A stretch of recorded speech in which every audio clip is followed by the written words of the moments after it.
Hello, hello. Today I'm going to talk about how I drive traffic to my website, my Shopify shop, because a lot of people do ask. But before I jump into that, I just want to explain a little something, because this video is going to be a lot more ramblier, chattier than usual. The reason being is that this was supposed to be a podcast, or what did somebody call it? A vodcast. VOD stands for video on demand, FYI.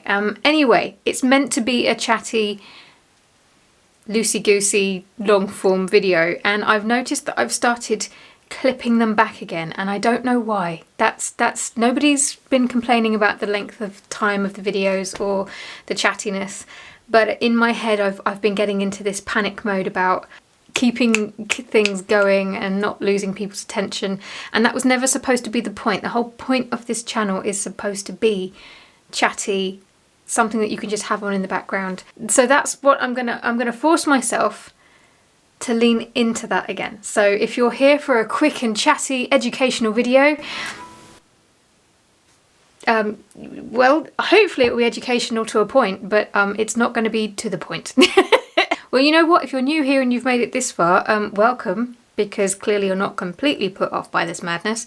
My name's Kim. This is the Coffee and Craft podcast. I drink coffee. There's coffee in here somewhere. And I craft. And this is my craft today. I don't know if you can see it. It's a year from now, you'll be glad you started, which is actually, that was unintentional. It's just a saying that I like. It helps keep me on track. And I'm making stuff for a shop update, which is actually late. I wanted to have it up by the middle of April. It is now, at the time of filming, the 23rd of April. I'll be lucky to get this up at all this month, but I digress. Coffee, craft, it's the podcast. Maybe this is why I started clipping my videos again, guys. Maybe the waffle got too waffly. Right, how I drive traffic to my website. Let's do this. Okay, well, as I often have to, I'm going to start with the caveat that I am a handmade seller. Hand embroidery is my thing. I make hand painted and hand embroidered art, and I don't know if you can see them in the background because it's quite dark, but I've got some of my project bags hanging up on the wall. That is what I do. So the ways that I grow and promote my business and promote my items, for example, are very different to someone who might have a very different kind of business. For example, a digital business or a print-on-demand business. Just the ways that you sell your items and run your shops are very, very different. So some of the things that I say might resonate and they might not, dependent on your own business and your own setup. So as I usually say, take what serves you and leave the rest. I mean, at the end of the day, regardless of what you sell, how you sell it, I hope I can at least keep you company. Okay, so the first way that I send traffic over is through social media, specifically Instagram, because back in the day, I've made a video on this recently, but I took the advice to try and be everywhere with regards to social media. If there was a platform, I was on it. And as you can imagine, I don't know if you can see, but my thread has knotted up already. As you can imagine, that didn't go well. There would be some platforms that I would try and post on quite regularly, and then there were other platforms that I would just completely neglect because nobody has the time to be everywhere all the time. So you have to pick the best ones for you. Ultimately, social media wise, I'm only on Instagram. I tried TikTok, although given how things are with TikTok at the moment, it's probably a good thing I didn't put too many of my eggs in that basket because oof. But one of the things that I've always liked about Instagram is that it has helped small businesses integrate their shops with the platform. And obviously it's not just Instagram that does this, but because my website is a Shopify website, I likened it to a snail in my last video because you can kind of take it around the internet with you pretty much wherever you go, or at least wherever I go, which is why I chose Shopify over others, because someone did ask me why I chose Shopify over something else. was it Wix? I can't remember. WordPress maybe, I can't remember. Anyway, that was the main reason, because it integrated so easily with almost all of the platforms that I was on: Instagram, YouTube, mailing list, etc. I tend to prefer Instagram for sharing the behind the scenes and the nitty gritty bits of running a business. And of course, the sun would choose now to come out. We will persevere. And I'm sorry if the light gets lighter and darker. But I said it last week and I'll say it again. The thing that I like the most about it is that I don't necessarily have to try and drive my traffic to my website. It feels a lot like bringing my website to my customers. So if my customers are on Instagram, I can integrate it with Instagram and essentially bring the shop there, so people can shop on Instagram without coming off the platform. Because it doesn't matter which platforms you're on, they all have the same goal, which is to keep people on their platform, and they don't like it when you're moving people off. So that was a pro for me, the fact that I could integrate it with social media and have people purchase my items on the platform. And it brings me to the other point about social media. You've got to be respectful about the culture of that platform, because different platforms have different culture's the best word that I can think of, but you know what I mean. When you go onto a platform, you tend to go onto different platforms for different things. So selling on Instagram, I don't find that quite so easy, to be honest. It seems to be a better platform for me to help build my community and to share the background of running a business and the process. So for example, like a process shot of this, if rather than just post a finished item and go, I finished this, please buy it, I can just show them me making it. And I've been doing that recently. I've had some fun posting the process of making some of the bags that you might see in the background, posting a shot of them being painted up, posting a little reel of me trying to choose what thread colour to use, and I was using my D&D dice to do that, and then posting a picture of the finished result. Now, if I was caring so much about the likes and the conversion rate to sales, then I might not have done that. But that's the kind of content that I enjoy posting. And there's a lot of things about social media at the moment that I don't like. So I'm holding on to the bits about it that I like with everything that I have. I do think that people are afraid to show a little bit of the behind the scenes. They don't want to share their messy desks or tables or what have you, or even the messy kitchen tables that they work at, because they think it's not professional. But oh my gosh, that is the kind of content that I don't know about you, I'm craving that at the moment. And I am, like, here on YouTube, I spend ages trying to seek out the studio vlogs from fellow makers and stuff, but not the bigger ones, not the more established, more polished ones. I want the scrappy ones, the ones from people who are just starting out, because they tend to be the most interesting. They share the real life, the mess. We are in a period of time when people are starting to crave that again, a bit like the old internet, the olden days, where people used to just, things were just a bit grittier, a bit more real, less polished. Or maybe that's just me, I don't know. Actually, don't take my word for it.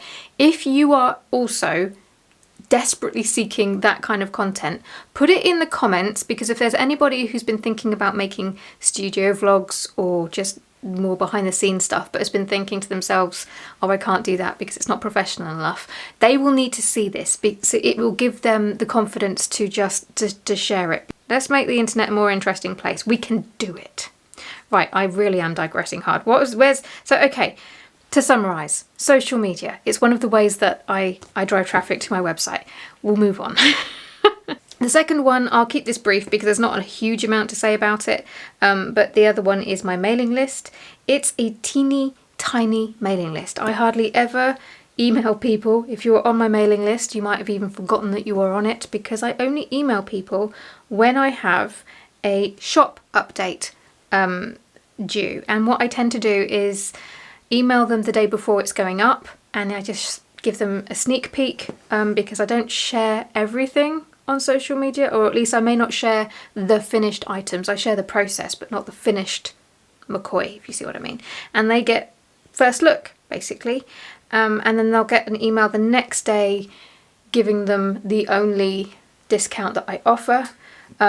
Even then, it's a small discount, but it's only for mailing list subscribers. And then they also get a link to my shop with that discount automatically added. So that drives a lot of traffic and sales. But it's because I don't offer very much to people in that mailing list. The only things that I do offer are only going to be of interest to people who actually want my items. And that's important, because I think when people think of having a mailing list, you think that you have to have this sparkly thing to try and get people to sign up. And that's great for some businesses, and this is why I started this whole video with just mentioning that I'm a handmade business, because again, different strategies will be different for different kinds of businesses. So I'm not trashing anybody who does different things, but when you're selling physical handmade products, you want to try and attract people who are going to be interested in your products, not for a free, shiny freebie. Yeah, basically, if you build a mailing list with the wrong kind of customer, then you're setting yourself up for failure a little bit. It always comes down to knowing who your customer is and going for them, not knowing who your customer is and just going for everyone, if you see what I mean. You know how I feel about this. I get a little bit over the top, so we shall move on. Number 3, YouTube, obviously. Now, I was talking about the right customers. I don't think, again, with Love, Light and Sparkles, think that the audience of this channel is necessarily a good fit for my handmade products. That would be my other YouTube channel. However, Shopify only allows you to integrate your Shopify products with a monetized channel. My other channel isn't monetized. Only this one is. So I was only able to integrate it with this channel. If you want to know what it looks like, just look down. You'll see some products in a line at the bottom, and that's what it looks like when you link a Shopify website and your products to your YouTube channel. For a long time, I was torn over whether or not to include it, because I thought, well, what's the point in showing my shop products like this to the wrong kind of audience? It goes against everything that I talk about. I talk a lot about running a handmade business, so a lot of people want to know that I am actually doing the thing that I'm claiming to do. So I left it up more as social proof than anything else. But then I came up with an idea, which reminds me, my coffee is going cold, of these mugs, because this is the Coffee and Craft podcast where I drink coffee most of the time if I don't forget about it. It made perfect sense to make some products for you guys, and that's what I came up with, the podcast mugs. So that's what you see first when you scroll down now. Why am I telling you that? Well, again, it's just to highlight the importance of matching your audience with your customers, because I did it backwards and I don't recommend that. It always comes back down to your ideal customer, babes, always. All right, and then I've saved this one for last because I don't make a huge amount of traffic and sales from this, but I do make some, so it's worth including. Now, I called it the free Google Ads in my last video, but on Google Merchant Center, they call it the free Google Listings.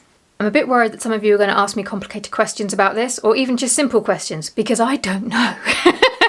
Google Merchant Center, it's a bog. It's a bog that I really struggle to navigate. You know when you're walking somewhere really, really muddy and you've got your boots on and the mud kind of like grabs your boot, and then as you lift your foot up, you almost lose your boot in the mud?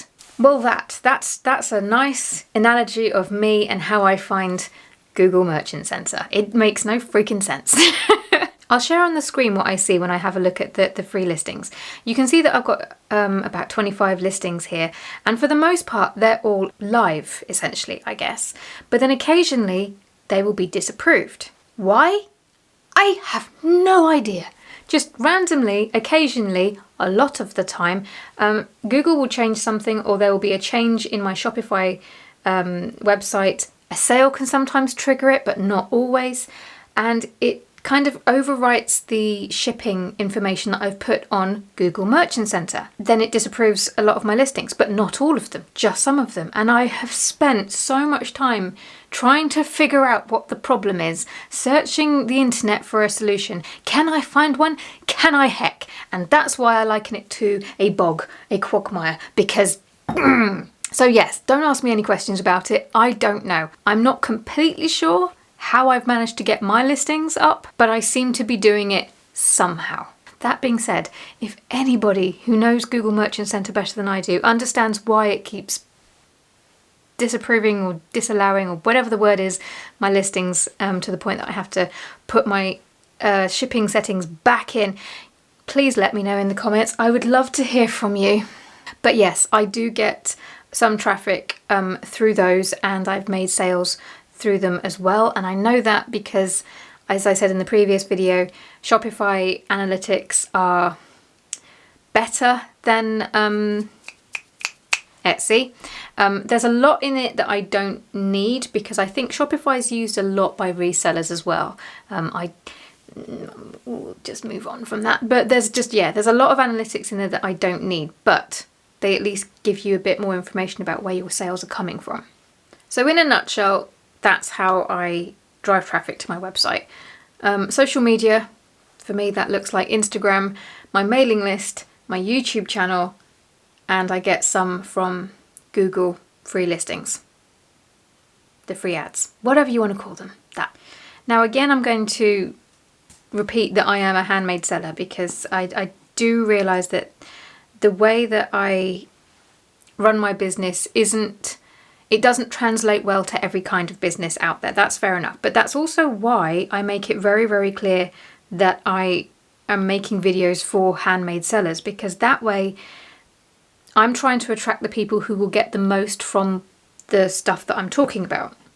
And that changes how I do everything in my business. It changes how I talk to people. It changes the things that I prioritize and what I don't. So yeah, in short, those are the 4 main ways that I drive traffic to my website. Technically 3.